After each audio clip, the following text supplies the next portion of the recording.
최근 생후 7개월 된 아기가 부모의 방치 속에 숨진 사건이 발생에 큰 충격을 줬죠. 이처럼 부모의 학대로 목숨까지 잃는 아이들이 늘고 있는데요. 절대 이대로 둬서는 안 되는 아동학대의 실태, 나혜인 기자가 취재했습니다. 21살 아빠와 18살 엄마는 생후 7개월 된 딸을 엿새 동안 집 안에 홀로 내버려뒀습니다. 뒤늦게 아기가 숨진 걸 알고도 각자 집을 나와 친구들과 어울렸습니다. 평소에도 아이를 자주 방치한 이유가 뭡니까? 아이가 숨진 걸 확인하고서도 왜 그냥 나가셨나요?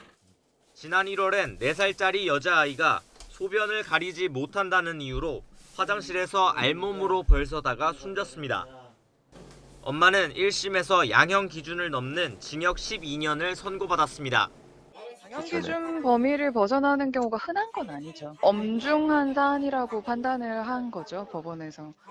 이처럼 가장 편안해야 할 가정에서 고통받는 아이들은 매년 늘고 있습니다. 지난 2001년 2천여 건이던 아동학대는 지난해 2만 4천여 건으로 10배 이상 늘었습니다. 이 가운데 75% 이상이 부모에 의한 자녀 학대였습니다.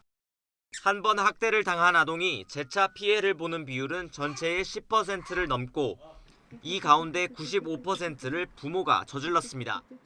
한 번 상황이 발생하면은요, 계속 반복될 수 있는 가능성이 크단 말이에요.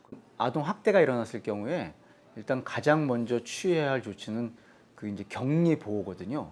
근데 이제 격리 보호를 하려면 그렇게 아동이 갈 만한 마땅한 어떤 보금자리가 있어야 되는데.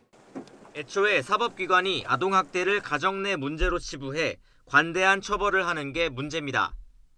지난 2014년 아동학대 처벌법이 제정됐지만 학대 행위가 사법 절차로 이어진 비율은 매년 30% 수준에 그치고 있습니다. 대부분 지속 관찰로 끝나고 피해 아동은 원래 가정에서 보호받는 경우가 많습니다.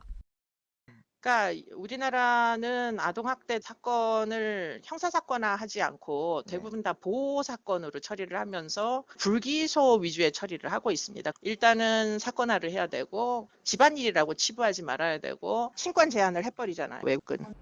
피해 아동 보호보다 원만한 가정 복귀를 우선하는 분위기 속에 아이들은 공포에 떨며 소리 없이 쓰러져 가고 있습니다. YTN 나혜인입니다.